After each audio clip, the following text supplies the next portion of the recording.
Hey everyone, this is Dr.Jess Nerren. I am here talking with faculty today about different accommodations and different items you might see on an accommodation letter to help kind of anticipate what it means for you, right? Some things mean very little for faculty. So for instance, if you get an accommodation that says audio recording, that just means a student brings in an audio recorder of some kind, and it's really the students either doing it or they're not doing it. If you see an accommodation that says smart pen, it just means that students bringing a smart pen into the room, and they're either doing it or they're not doing it.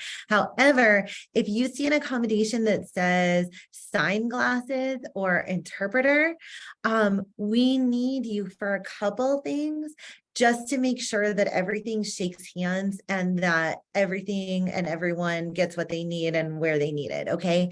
So just to paint a picture, if it's in person, sometimes students have like a live interpreter with them if they're deaf and hard of hearing. But a lot of times what students really like, because it's a little bit more like confidential for them, or it's a little bit like less of a new or different thing in the classroom, is they'll use something called remote interpreting, which a lot of times our vendor is called Sign Glasses. So a lot of times you'll see us referring to it as sign glasses. Okay. So what that means is they might wear a pair of glasses with an interpreter in it, or what it means is that there might be the need for that interpreter to link to your Zoom class. So if you have a Zoom class, or if you're turning on a Zoom link in a hybrid class, that interpreter might actually like link in for the student through that Zoom. Okay, so great, fine. What does that mean, right? It means that this might be someone without a CSUSB email address. So we might need to work with you a little bit. So if you're really locking down your Zoom and you're like, no, CSUSB students only, that would actually mean at that point that the deaf CSUSB student interpreter couldn't get into the Zoom room.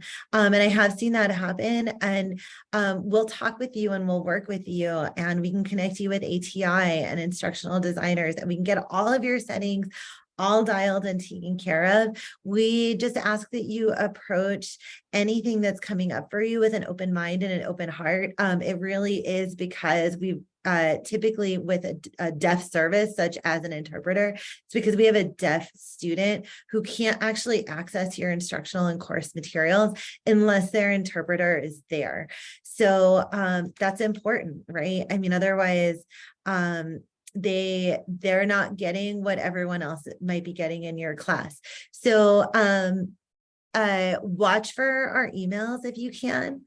We'll always try to reach out to you in a timely manner, respectfully, collaboratively. Sometimes you might see things coming from our office like, hey, could we creatively problem solve this with you? It really is stemming from a place of honoring your academic freedom, and honoring your knowledge that what's instructionally appropriate in your classroom, you are the keeper of that content and that knowledge.